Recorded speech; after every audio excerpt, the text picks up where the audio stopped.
გამარჯობა, ეთერშია აქტუალური თემა და დღეს ჩვენ შემოგთავაზებთ ექსკლუზიური ინტერვიუს პარლამენტის ვიცე-სპიკერთან, ნაციონალური მოძრაობის ერთ-ერთ ლიდერთან, ბატონ გიორგი ბარამიძესთან. გამარჯობა, ბატონ გიორგი, მადლობა ჩვენს გადაცემაში მონაწილეობისთვის. ბატონ გიორგი, პირველ რიგში მინდა გკითხოთ, ბოლო პერიოდში ნაციონალური მოძრაობის წევრები ხშირად მიდიხართ უკრაინაში საკმაოდ დიდი შემადგენლობით. შეხვდით ალბათ მიხეილ სააკაშვილსაც, ბოლო პერიოდში საკმაოდ ბევრი ცვლილება განხორციელდა პარტიაში, შიგნით ალბათ სხვა საკითხებთან ერთად განიხილავდით ამ საკითხებსაც და ინტერვიუს დასაწყისში მინდა ვისაუბროთ თქვენს ამ უკრაინულ მივლინებებზე. ბუნებრივია ჩვენი დაინტერესება უკრაინით. პირველ ყოვლისა ეს გამომდინარეობს იმ ფაქტიდან, რომ თუკი სერიოზულ ანალიზს გავაკეთებთ, ადვილად მივხვდებით, რომ დღეს უკრაინის გამარჯვება მნიშვნელოვანწილად არის ჩვენთვის გამარჯვება, იმიტომ რომ ღმერთმა დაიფაროს, რომ უკრაინა რომ დამარცხდეს რუსეთთან ამ ომში და რუსეთმა შეძლოს უკრაინის ასე ვთქვათ დაბრუნება თავის გავლენის სფეროში, საქართველოს ძალიან გაუჭირდება. რო იტყვიან ჩვენ აღარავის აღარ გავახსენდებით, ამიტომ თელის ნაწვალები ოფლით და სისხლით მოპოვებული თავისუფლებას და თუნდაც ის მდგომარეობა, რა მდგომარეობაში დღეს ვართ დამოუკიდებლები და მეტნაკლებად ვთვლობთ, რომ რაღაც ფეხზე დავდგეთ და საერთაშორისო საზოგადოებრივების ნაწილი გავხდეთ, ეს ყველაფერი ფაქტობრივად წყალში ჩაგვეყრება. ამიტომ უკრაინის გამარჯვება ჩვენი გამარჯვება არის. და შემთხვევითი არ არის, რომ ჩვენი ლიდერები და ის ადამიანები, რომლებსაც ხელისუფლებათ, დიდი ნაწილი მათგან არა უმრავლესობა, მაგრამ საკმაოდ დიდი ნაწილი დღეს არის უკრაინაში და მიხეილ სააკაშვილის ხელმძღვანელობით აკეთებენ ყველაფერს იმისათვის, რომ ამ ქვეყანას დაეხმარონ, გამოვიდნენ ამ ძიმე მდგომარეობიდან და პირველ ყოვლისა ამ კორუფციის ჭაობიდან, რომელშიც დღეს ძალიან ღრმად არის ჩაფლული უკრაინა. საქართველოსი დაინტერესება უკრაინელების ბუნებრივია, იმიტომ რომ საქართველოს ყველა საერთაშორისო ორგანიზაციის და საერთოდ სოფლიოს აღიარებით შეძლო სასწაული საქართველოს, რომელიც იყო სოფლიოს ერთ-ერთი ყველაზე კორუმპირებული ქვეყანა და ერთ-ერთი ყველაზე კრიმინალიზირებული ქვეყანა. მიხეილ სააკაშვილმა და მისმა გუნდმა ამოიყვანა ამ ჭაობიდან, ამ პრობლემას გადაარჩინა და ჩვენთან ფაქტიურად კორუფცია მოისპო.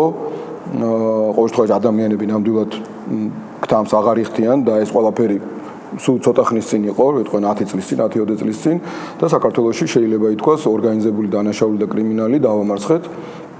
სწორედ ეს ჭირდება ახლა უკრაინას იმისათვის, რომ გაუძლოს რუსეთის შემოტევას და აღმოსავლეთის ფრონტზეც შეძლოს რაც შეიძლება უმტკივნეულოდ გამარჯვებას მიაღწიოს და აღადგინოს ტერიტორიული მთლიანობა. ეს ძნელი იქნება და შეუძლებელი იქნება ძლიერი უკრაინის გარეშე, ძლიერი ფეხზე დამდგარი სახელმწიფოს გარეშე. ხოლო რაც შეეხება სხვა ასპექტს, რა თქმა უნდა, ასპექტი არის ჩვენი შიდა პარტიული, მიხეილ სააკაშვილი იყო ჩვენი ლიდერი და მიუხედავად იმისა, რომ მან მიიღო უკრაინის მოქალაქეობა, ჩვენი საერთო გადაწყვეტილებით ის რჩება ჩვენ ლიდერად. ჩვენ ამ საკითხს მოგვიანებით დავუბრუნდებით, მე მინდა გითხოთ მანამდე. თქვენ გითხეთ, რაზე ისაუბროთ და ამაზე ვისაუბროთ. ბატონი სააკაშვილის როლს პარტიაში მიუხედავად იმისა, რომ ის უკვე უკრაინის მოქალაქეა, მოგვიანებით ვისაუბრებთ ამ საკითხზე. მანამდე მინდა გითხოთ, ესე იგი პარტიის საკმაოდ დიდი ნაწილი წავიდა უკრაინაში, დღეს ისინი იქ არიან ხელისუფლებაში, ვინ დარჩა თქვენ ამ პარტიაში? მით უმეტეს რომ ბოლო დროს კიდევ ბევრი ცვლილება განხორციელდა, დატოვა 4 ადამიანმა პარტია, რა ხდება პარტიაში? პარტიაში დარჩა ძირითადი ნაწილი, ვთქვათ, რაღაც ნაწილი წავიდა, მაგრამ ეს კი არის დიდი ნაწილი, მაგრამ აბსოლუტური უმრავლესობა დარჩა და ხა ვინ დარჩა, მე მგონი მაგის ჩამოთვლას აზრი არ აქვს, ხო? თქვენთანაც კარგად ხედავთ პრესით, ტელევიზიით, პარლამენტში საქმიანობით და ვერც 4 და ვერც თუნდაც 14 ადამიანი თუ 40 ამ პარტიას ვერაფერს ვერ დააკლებს, მხოლოდ შეიძლება თავისი არასერიოზულობა გამოავლინოს ამითი, თორემ ნაციონალურ მოძრაობას ამითი მაინდა-მაინც ბევრი არაფერი არ მოაკვდება, იმიტომ რომ ნაციონალურ მოძრაობა ეს არ არის ადამიანები, ნაციონალურ მოძრაობა ეს არის იდეა. და შესაბამისად თუ კი ვინმე წავა, იმის ადგილას კიდევ უფრო მეტი მოვა. იმიტომ რომ ჩვენ ვემსახურებით იდეას, რასაც ქვია ძლიერი ერთიანი, თავისუფალი, დემოკრატიული, ქართული და მაშასადამე ევროპული საქართველო. ეს არის იდეა. და ამ იდეის გარშემო ვართ ჩვენ შემოკრებული განსხვავებით ჩვენი ოპონენტებისგან, ქართული ოცნებისგან, რომლებიც ივანიშვილის რუსეთიდან წამოსული ფულის გარშემო არიან შეკრებილები. დიახ, აი რაც შეეხება იდეას, აი ამ 4 ადამიანმაც რომ დატოვა ეს პარტია, რატომ წავიდნენ ისინი? რამე რეალური განხეთქილება იყო თქვენ შორის? იდეას ისინი ამბობენ რომ მათაც იგივე იდეა აქვს ფაქტობრივად რაც საუბარში ამ თემებზე უნდა ვილაპარაკოთ, ეს მე მაგათ უნდა გითხოთ, მე ნაკლებად მაღლობს ეს თემა. კიდევ ერთხელ გიმეორებ, ადამიანები არ წყვეტენ აი ამ პარტიაში, თავარი არის იდეა. ამიტომ 4 წავა თუ 14 თუ 40 არაფერს არ შეცვლის ეს აბსოლუტურად. ესეთი მოსაზრებაც გამოითქვა და უშუალოდ რომ ამ ყველაფრის უკან შეიძლება ივანიშვილი ყოფილიყო ის მართავს ამ პროცესებს, რამდენად რეალურად გესახება თქვენ ეს რომ შესაძლებელია ვთქვათ მისი გავლენა, მისი ხელი ყოფილიყო ამ პროცესში? კიდევ ერთხელ გიმეორებთ, რომ ნაკლებად მაინტერესებს ამ თემაზე საუბარი და ამ ადამიანების мотиваციაზე მე უფრო მაინტერესებს, როგორ შეძლებს ნაციონალური მოძრაობა თავისი ფუნქციის და როლის შესრულებას ეხლა იყოს ეფექტიანი, ძლიერი ოპონენტი ხელისუფლებისა, რომელიც ვხედავთ, რომ თავისი უნიათობით, არაკომპეტენტურობით, რო არ თქვათ, არაპატრიოტიზმით და შესაძლოა ზოგ შემთხვევაში მავნებლობით ანგრევს საქართველოს სახელმწიფოებრიობის ფუნდამენტებს, ანგრევს ქართულ ეკონომიკას, სიღარიბეს კიდევ უფრო ზრდის იმის ნაცვლად, რომ შეასრულოს თავის დაპირება, რომ აი ყველას მიცეს სამუშაო ადგილები და კრედიტები გაისტუმროს და რა ვიცი 1000 სისულელე დაპირდნენ ხალხს, აი ამ ყველა მიმართულებით ეკონომიკა, სამუშაო ადგილები, ინვესტიციების მოზიდვა, ლარის კურსი, რაღაც ქვეყანაში სტაბილურობა, კრიმინოგენური მდგომარეობა, ყველა მიმართულებით უკან მივდივართ, აღარაფერს აღარ ვლაპარაკობ, რომ ჩვენ ფაქტიურად დავავიწყდით საერთაშორისო ასპარეზზე და იგივე თუნდაც როდესაც უკრაინის მაგალითზე ზუსტად იგივე პრობლემა გვაქვს ჩვენ რუსეთთან, ოკუპაცია ჩვენი ტერიტორიებისა, რუსეთთან როცა სანქციები წესდება, ერთ მაგალითი მომყავს, საქართველოს საერთოდ არ არის ნახსენები. და რატო არ არის ნახსენები? ხო, იმიტომ რომ საერთოდ საქართველოს მთავრობა ამ მიმართულებით არ მუშაობს. აი ისევ აი თქვენ პარტიის შიდა სამზარეულოს და მომავალ გეგმებს რომ დაუბრუნდეთ, ახლა ხან აირჩიეთ ახალი გენერალური მდივანი. ეს აი ამ ტექნიკური გენერალური მდივანი ზის ციხეში. ახალი აღმასრულებელი მდივანი. დიახ, ეს იყო აი ამ რაღაც ტექნიკური საკითხით განპირობებული თუ მაინც იგეგმებოდა პარტიის შიგნით რაღაცა ცვლილებები, თქვათ ეს შეეხება სტრატეგიას, გეგმებს? ჩვენი გეგმები და ცვლილებების სტრატეგია დიდი ხნის წინ განისაზღვრა, როდესაც ჩვენ შევცვალეთ წესდება, როდესაც ჩვენ ჩამოვაყალიბეთ ჩვენი პარტიის პროგრამა, რომელიც არის გამოქვეყნებული. ხალბათ ბევრს არ წაუკითხია, მაგრამ ეს დოკუმენტი ხელმისაწვდომია, მათ შორის ჩვენი პარტიის. და ძირითადად საკვანძო მომენტები რომ მითხრათ, აქედან მნიშვნელოვანი. თავარი ამოცანა არის, რომ ჩვენ შევძლოთ დავინახოთ არა მარტო ის, რასაც ჩვენ მივახციეთ, არამედ ის, სად გჭირდება ჩვენ რაღაცების გამოსწორება, ასე ვთქვათ, გაკვეთილების მიღება ნეგატიურზეც, რაც ჩვენ დავინახეთ, ხო? აი რა იყო თავარი გაკვეთილები, რაც თქვენ მიიღეთ? ერთ-ერთი თავარი, რაც პარტიული თვალსაზრისით შეიძლება ითქვას, ახლა პარტიაზე მესაუბრებით, არის ის, რომ პარტია უნდა იყოს ბევრად უფრო მეტად გახსნილი ორგანიზაცია და იმართებოდეს არა იმდენად ზემოდან ქვემოთ, არამედ პირიქით ქვემოდან ზემოთ. გახსნილში გულისხმობთ საზოგადოებასთან მეტ ურთიერთობას, იმიტომ რომ იყო ხალხის მხრიდანაც პრეტენზია, რომ რაღაცნაირად ნაციონალებმა გააკეთეს ბევრი რამ, მაგრამ ისინი ძალიან დაშორდნენ ხალხს და ვეღარ ხედავდნენ უკვე მათ პრობლემებს. დიახ, მეტი გახსნილობა, მეტი ურთიერთობა ბუნებრივია, მეტი უნარი იმისა, რომ მიიღო გარედან შემოსული სიგნალი, რომ ეს ამაზე ადეკვატური რეაგირება დროულად გააკეთო, სწორად გადახარშვა ეს ყველაფერი და ეს თვითონ სტრუქტურულად აისახება იმაში, რომ ჩვენ შემოვიღეთ შიდა პარტიული არჩევნები ყველა დონეზე. ჩვენ ადრე თქვათ რაიონის ხელმძღვანელს პარტიული ორგანიზაციის ნიშნავდა პარტიული ხელმძღვანელი ორგანო. დღეს ჩვენ ვირჩევთ მათ.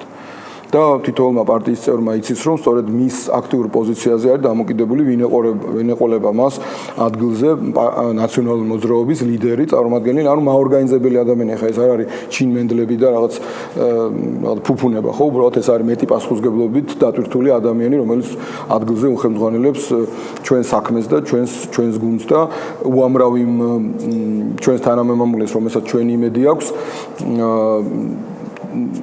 დაუდგება გვერდში და გააკეთებს ყველაფერს იმას, რაც ჩვენი ხალხის ინტერესებში არის, ხო?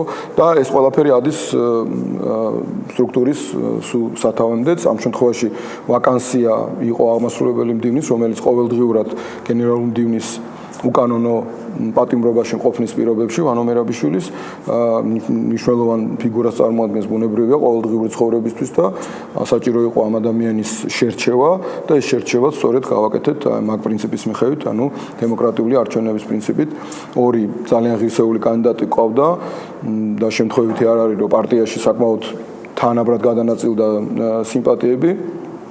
მაგრამ მართლა ვამაყობ ორივე კანდიდატითაც და თელი პარტიითაც პოლიტიკური საბჭოთით, რომელიც მიუხედავად იმისა, რომ ასე ვთქვათ, აზრები იყო გაყოფილი არჩევნების წინ, არჩევნების დამთავრების მომენტიდანვე ზუსტად გადავერთეთ იმ რეჟიმში, რა რეჟიმშიც უნდა გადავერთულიყავით, ანუ სამუშაო რეჟიმში, ერთმანეთს უდგევართ გვერდში და ვცდილობთ გავაკეთოთ ის, რომ ჩვენი პარტია კიდევ უფრო მეტად ძლიერი იყოს იმისათვის, რომ უფრო ეფექტიანად შეძლოს ამ მთავრობის გაკონტროლება, მისი ჩინოვნიკების კორუფციაში მხილება და ასევე ჩვენი მხრიდან არ შევწყვეთ პოზიტიურ კამპანიას, ანუ პოზიტიური წინადადებების მიწოდებას. ჩვენ არა ვართ ის პარტია, რომ მხოლოდ ცხვირი აიბზუკოს და თქვას რა არ ვარგა, ჩვენ გვაქვს გეგმა, რასაც თავავზოთ დღევანდელ მთავრობას, რაც არ უნდა უნიათოები და უპასუხისმგებლობები იყვნენ, რომ მათთან ვითანამშრომლოთ მზათავართ იმისათვის, რომ თუ კი ისინი მზად იქნებიან, მოგვისმინონ და გაიზიარონ ის 36 პუნქტიანი გეგმა, რომელიც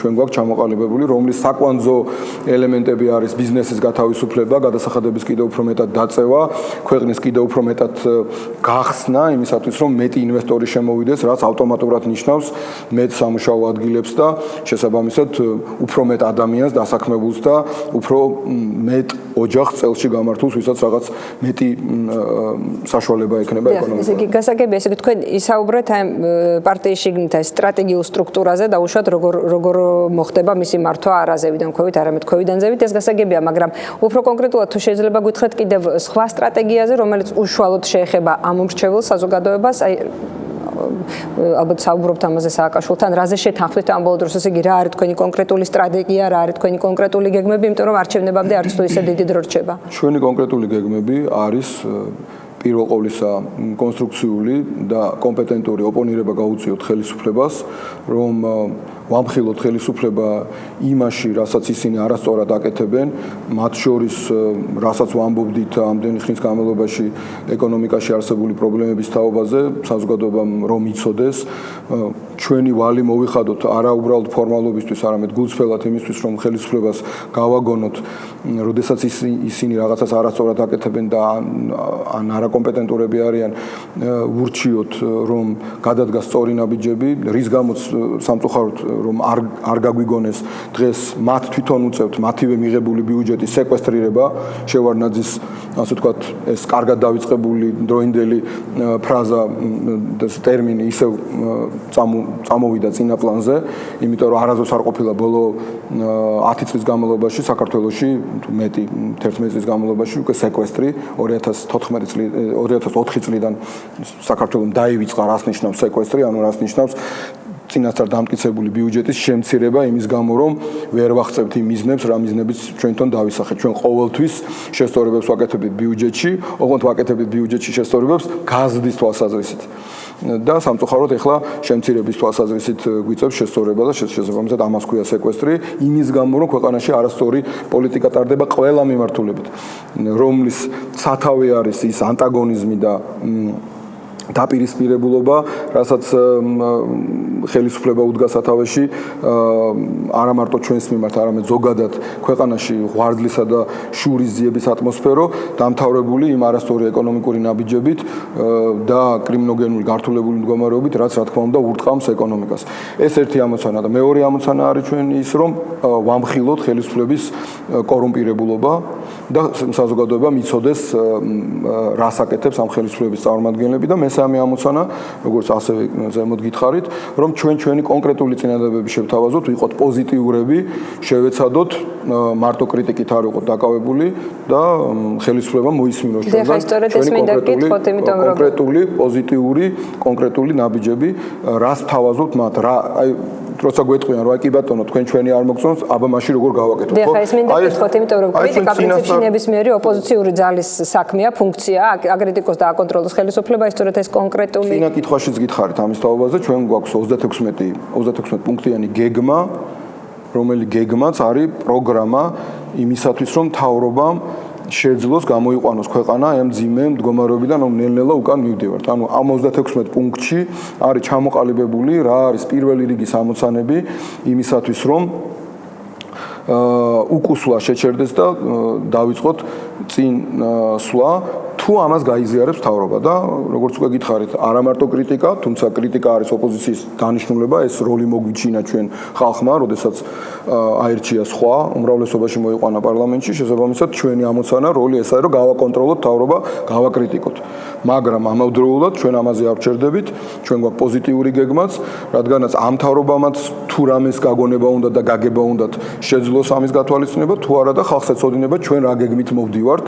რა თქმა უნდა, არჩევნების წინ ეს გეგმა კიდევ უფრო მეტად დაიხვეწება და უფრო ასე ვთქვათ ფართე გახდება, იმიტომ რომ ნაციონალურ მოძრაობას დიდი გეგმები აქვს 2016 წლის არჩევნების შემდგომ იმ იმედით, რომ ხალხი ჩვენ დაგვიჭერს ხარს, თუ როგორ უნდა დავიწყოთ კვლავ სწრაფი ტემპით ჩვენი ქვეყნის მდგომარეობის გამოსწორება, ეკონომიკური, სოციალური მდგომარეობის გამოსწორება და სხვა მიმართულებითაც ასე ვთქვათ უკან დახეული პოზიციებიდან ისევ წინ წაწევა. აი დიახ, თქვენ ახსენეთ ზუსტად საზოგადოების მხარდაჭერა და რა თქმა უნდა ყველა პოლიტიკურ ძალას აქვს იმის პრეტენზია, რომ სურვილი და სწრაფო რომ გაიმარჯვოს არჩევნებში. ამ დროისთვის ბოლო მონაცემებით ნაციონალური მოძრაობის რეიტინგი არის 16%.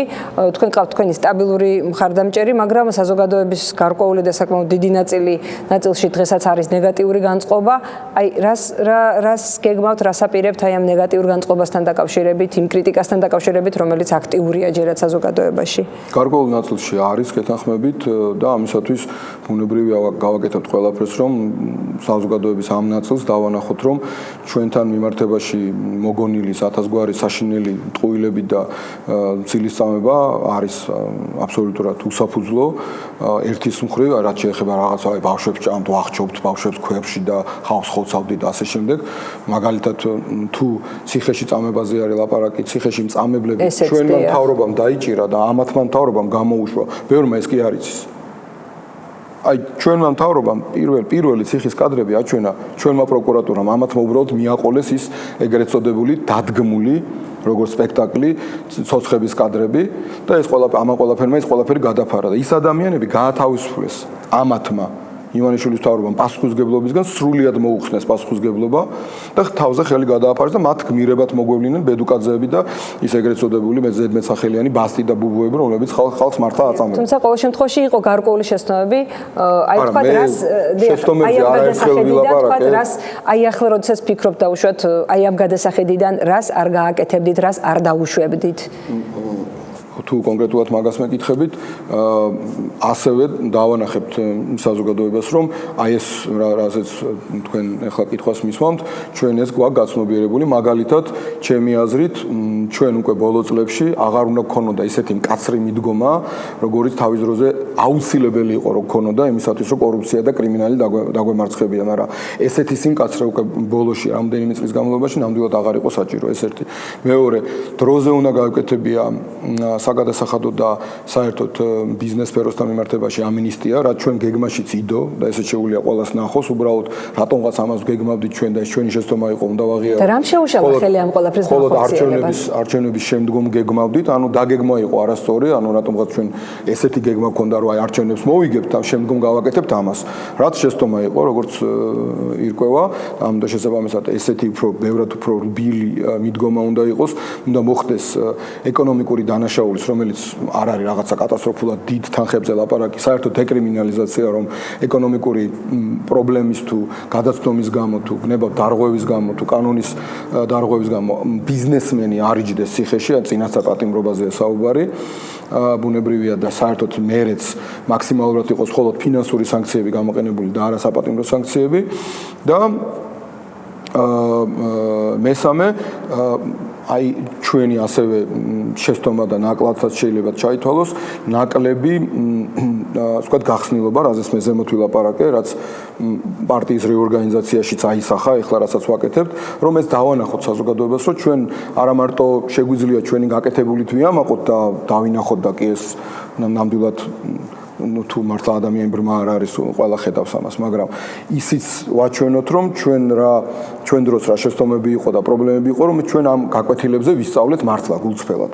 და ანუ ჩვენში მოხდა ძალიან ბევრი რაღაცის ცვლილება და ტრანსფორმაცია, როგორც პიროვნულად თითოეულმა ჩვენთაგანმა ვისწავლეთ ძალიან ბევრი რამ, ისევე როგორც ორგანიზაციამ და შესაბამისად ეს ორგანიზაციულადაც აისახა, რომ ეს ორგანიზაცია ჩვენი პარტია არის ბევრად უფრო მეტად გახსნილი და აღარ არის ისეთ ძალიან მყიფეთ სტრუქტურირებული პირამიდასავით, რომ აი 1-2 კაცი რაღაცა სიტყვის სათავეში, თუ ან რამოდენიმე კაცი და მეორე ყველაფერი ისეკეთება. ანუ ეხლა ბევრად უფრო გაშლილი არის თქვათ გადაწყვეტილების მიღების მექანიზმი, თვითონ შიგნით პარტიული ინფრასტრუქტურა და ორგანიზაცია უზრუნველყოფს ამას. აი ამ ყველაფრის დასანახად აუცილებელი იყო თქვათ დამარცხება არჩევნებში ოპოზიციაში მოხვედრა თუ შესაძლებელი იყო იმ დროს არა აუცილებელი არ იყო რა თქმა უნდა სასურველი იყო რომ ამის გარეშეც მოხდარიყო მაგრამ მე ტრაგედიად არ აღვიქვამ ჩვენს დამარცხებას შეიძლება ჩვენ ვარ დამარცხებულიყავით ქართული ოცნება ხო ვერ გამოავლენდა თავის თავს და ხალხს არ ქონოდა არაფერთან შედარების საშუალება ხო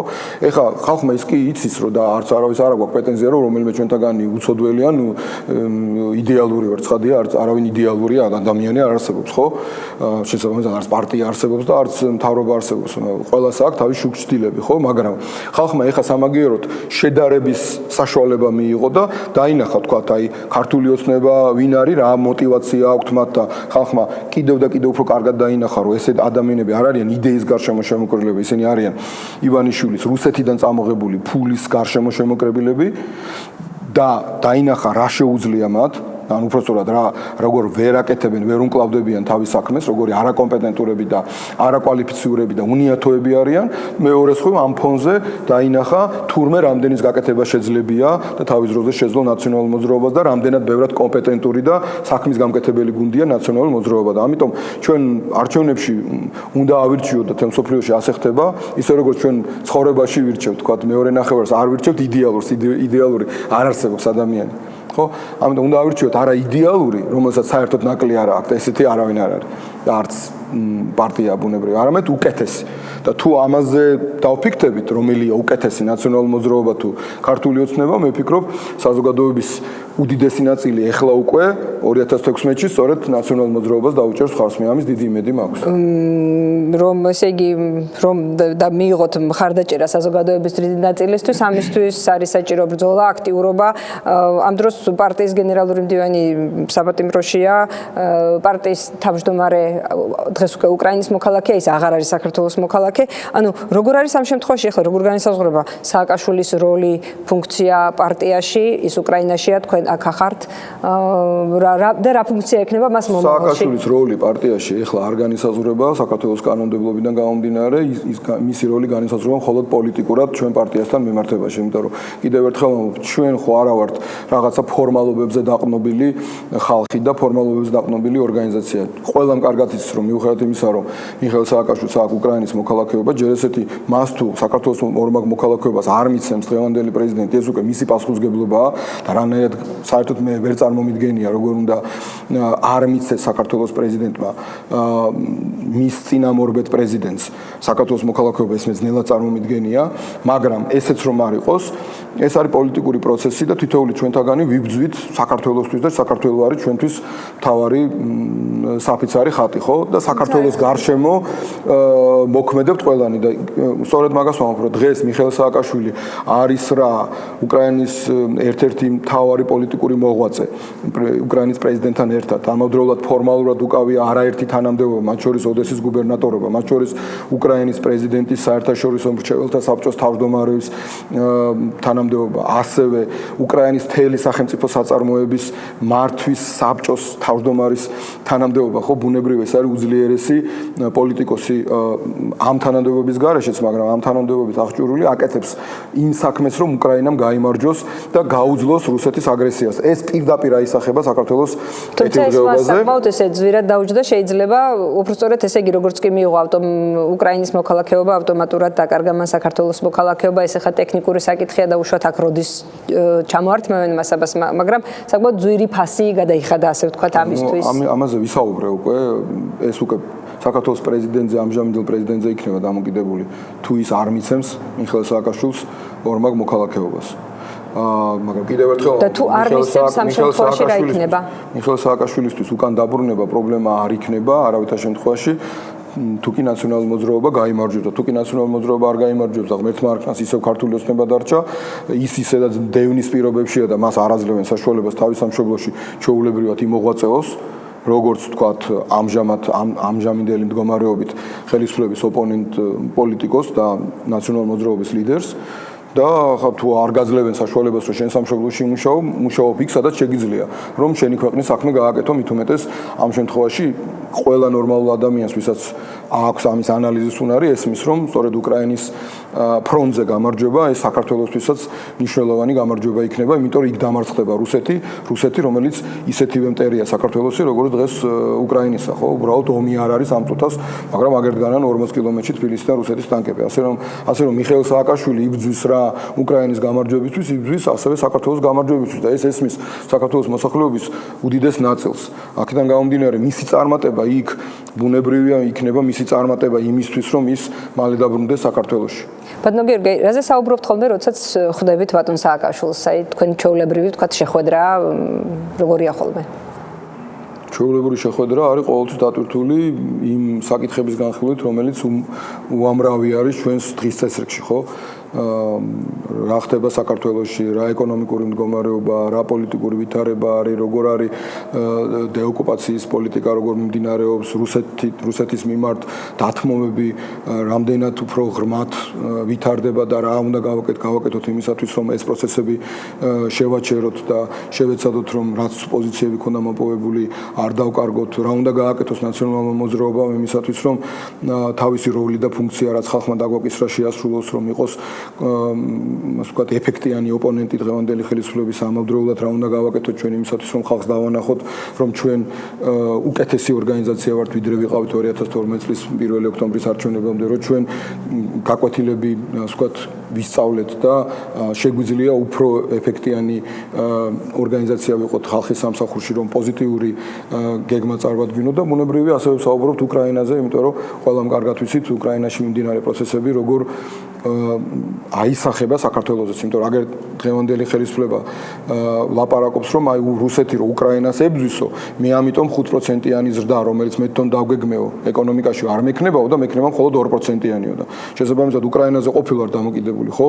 ამიტომ უკრაინაში რა იქნება, თქვა ოდესის ოლქში, რომელიც ჩვენთვის ხიდი არის უკრაინასთან იმპორტებით, რომელიც ოდესის ოლქში არის, საიქნება მთლიანად უკრაინაში წავა თუ არა, გაგრძელდება თუ არა ეფექტიანად კორუფციასთან ბრძოლა, კრიმინალთან ბრძოლა, რაც ახლა ძალიან თვალსაჩინოდ მიდის უკვე, ახლა უკვე ახალი პოლიცია გამოჩნდა უკვე კიევში, აგერ დავით საყვარელიძის ხელმძღვანელობით უპრეცედენტო ნაბიჯები გადაიდგა, პროკურატურის უმაღლესი ჩინები იქნენ დაჭერილი, დაპატიმრებულები, თვითონ მიხეილ სააკაშვილმა იქ ოდესის მხარეში როგორი ქარბუქი დაატრიალა კორუმპირებული ხალხის წინააღმდეგ და იმისათვის რომ გახსნას, ასე ვთქვათ, ოდესის ეკონომიკა და ამითი ასევე მაგალითი მიცეს სხვა რეგიონებსაც, ასე რომ ძალიან სერიოზული პროცესები მიდის და ჩვენ უამრავი სასაუბრო არასდროს დრო არ ყოფნის ამ. და ბატონო გიორგი, მთავარი გაკვეთილები რომელიც სააკაშვილმა და იმ ხელისუფლების იმ წარმომადგენლებმა, რომლებიც უკრაინაში არიან ახლა, მთავარი გაკვეთილები რაც ისწავლეს საქართველოში და რასაც აღარ გაიმეორებენ უკრაინაში, როგორ ფიქრობთ რა არის ეს?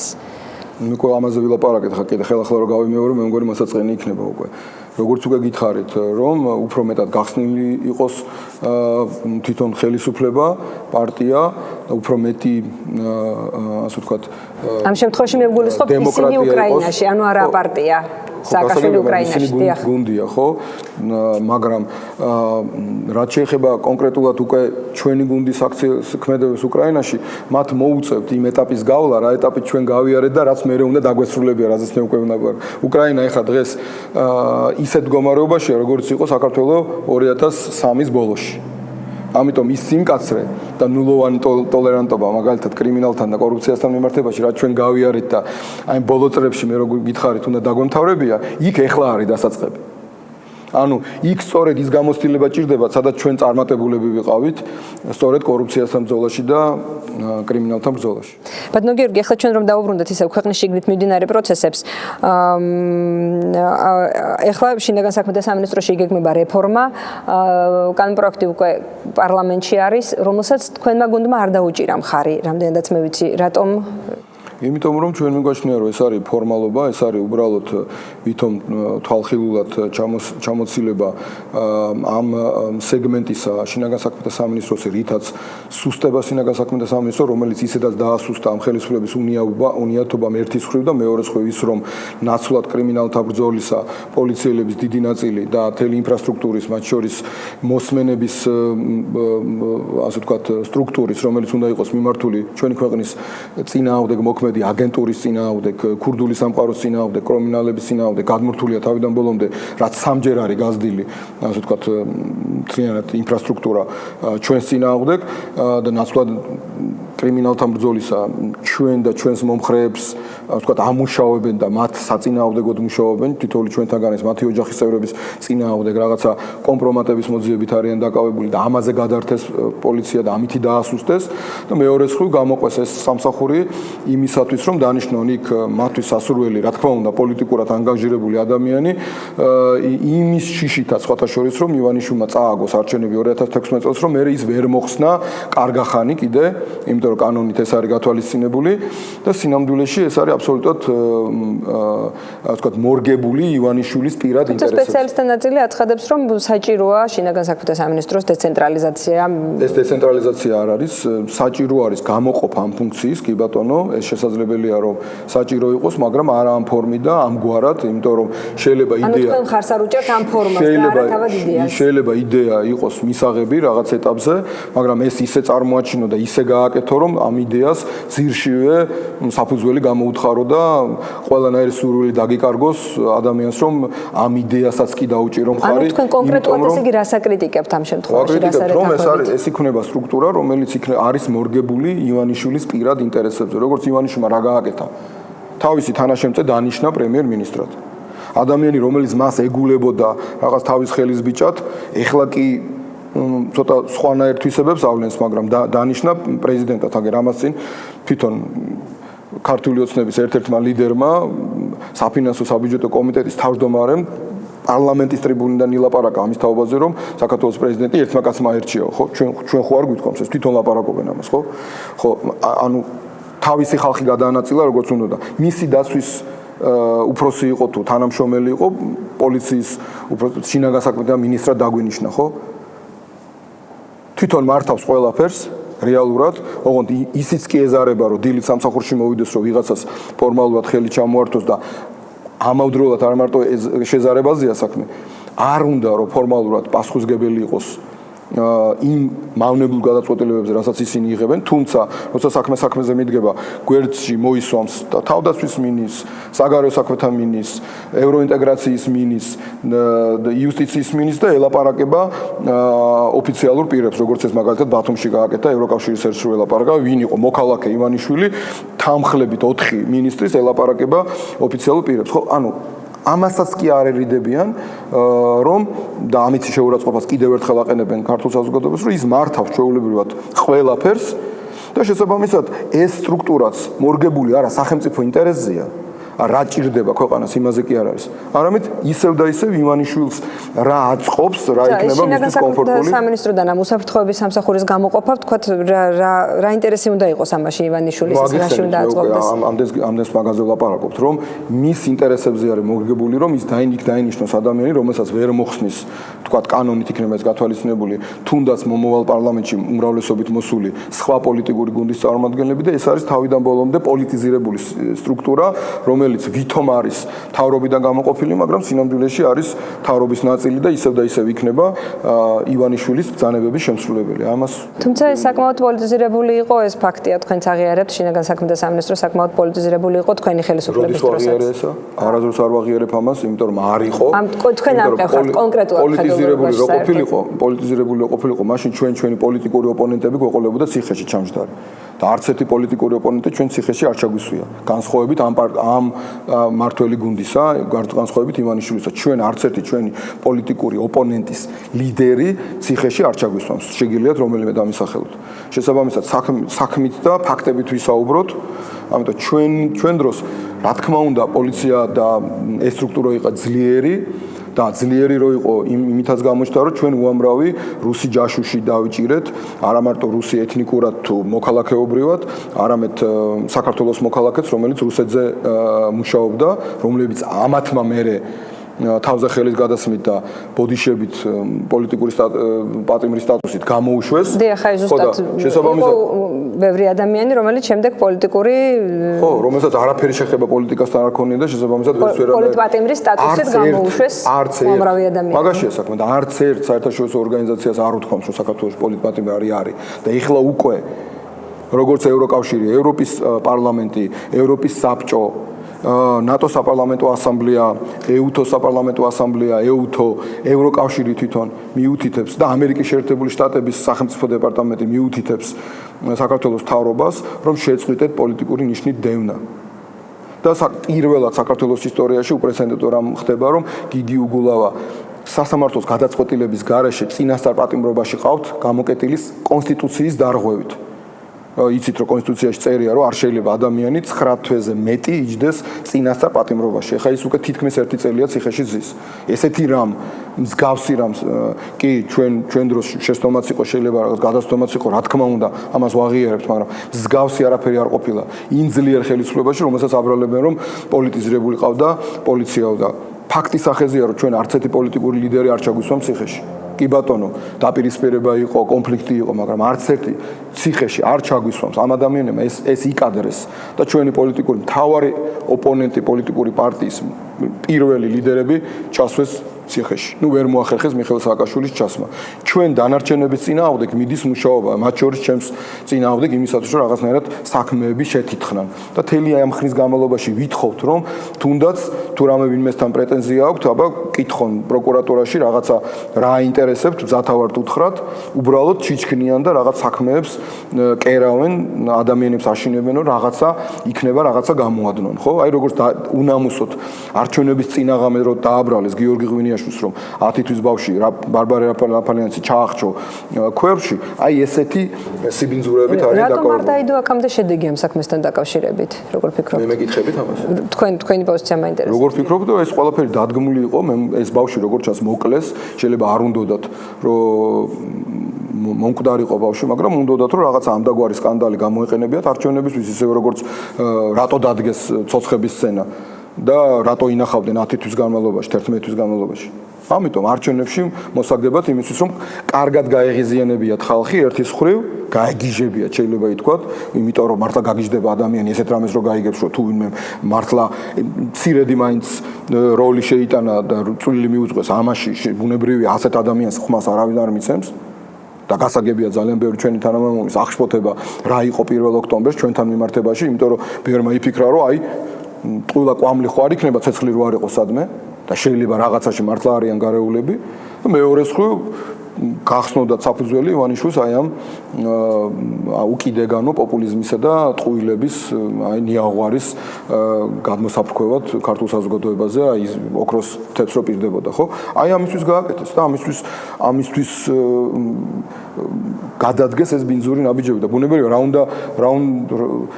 უნდა თქვენ ახლა თქვენ როგორ ფიქრობთ, მოკლედ აი ეს განწყობა ხარ, რასაც თქვენ ელაპარაკეთ, რაც შეიქმნა სწორედ აი ამ არჩევნების წინ საზოგადოებაში, შეძლებთ აი ამ განწყობის მაინც გადალახვას, რა ძალით აპირებთ მოსვლას, თუ ვთქვათ კოალიციურად აპირებთ მოსვლას ხელისუფლებაში? გადალახვა ის არის, რომ ხალხი ხედავს, რომ ეს ყველაფერი უფრო და უფრო მეტი ადამიანი ხედავს, რომ ივანიშვილი მოვიდა ტყუილებით, როგორც ჩვენს მიმართ, ჩვენი ლიდერების მიმართ გამოთქმული ბრალდებები გაირკვა, რომ არის სიცრუე, თუმცა ამას დრო დაჭირდა და შეიძლება ვიღაცისთვის კიდე არის რაღაცა დრო საჭირო და მე ვფიქრობ, რომ 2016 წლის არჩევნებამდე ამას საზოგადოების უდიდესი ნაწილი კარგად გააცნობიერებს.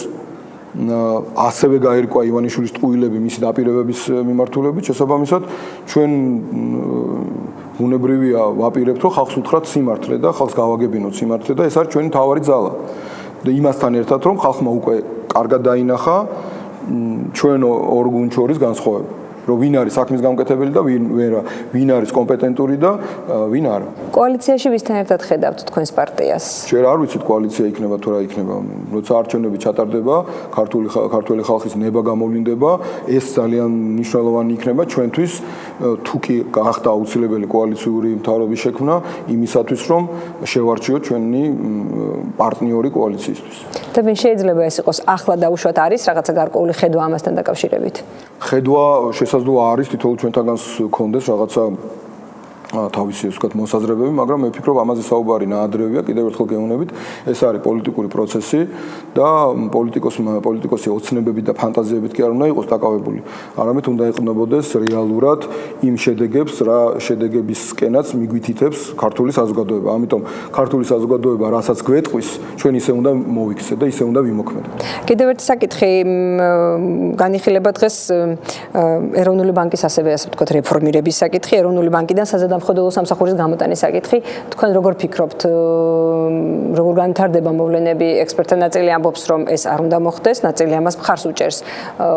მოწინააღმდეგეები არიან მსოფლიო ბანკი მათ შორის ასევე. რომელიც მხარს უჭერს იქიდან ექსპერტები. ეკონომისტები არიან ჩვენთანაც ეკონომისტი შეიძლება ბევრს და დიპლომი შეიძლება გქონდეს, მაგრამ რამდენად ექსპერტი ხარ ეს მეორეა. მთელი მსოფლიო ლაპარაკობს, რომ ეგ არის სისულელე, მავნებლობა და არ გააკეთოთ ესო. როგორ განვითარდება მოვლენები, როგორ ფიქრობთ? პრეზიდენტი ამბობს, რომ თუ ეს მიიღო პარლამენტმა, ის დაადებს ვეტოს. შემდეგ როგორ შეიძლება განვითარდეს მოვლენები, როგორ ფიქრობთ? შემდეგ ივანიშვილი ისე უბრძანებს ამათ და შეეცდებიან რომ გადალახონ ვეტო.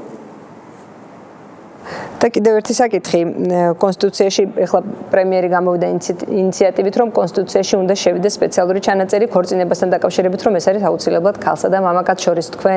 თქვენი პოზიცია როგორ არის ამასთან დაკავშირებით? თქვენ დაუჭერთ მხარს ამ ინიციატივას?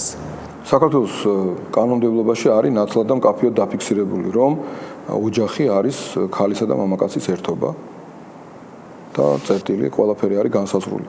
თუ ჩემი პირადი აზრი გაინტერესებთ, მეც მიმაჩნია ბუნებრივია, რომ ოჯახი არის ქალისა და მამაკაცის ერთობა და სხვა ყველაფერი დანარჩენი არის უბრალოდ პოლიტიკური პოპულიზმი იმისთვის, რომ ვიღაცის წინაშე წაიკეკლუცოს, რომ როგორი, ასე ვთქვათ, ისეთი თანამედროვე კი არა, ისეთი ტრადიციულ ფასეულობებზე დაფუძნებული აზროვნების ხალხია თურმე ისინი და სხვა თურმე არა.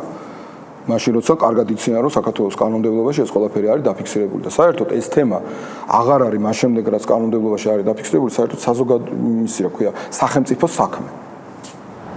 ძალიან დიდი მადლობა. მადლობთ. მე მაყურებელს შევახსენებ, რომ ეთერში იყო გადაცემა აქტუალური თემა. ჩვენი დღევანდელი გადაცემის სტუმარი იყო პარლამენტის ვიცე-სპიკერი, ნაციონალური მოძრაობის ერთ-ერთი ლიდერი ბატონი გიორგი ბარამიძე. მე გემშვიდობებით მომავალ შეხვედრამდე.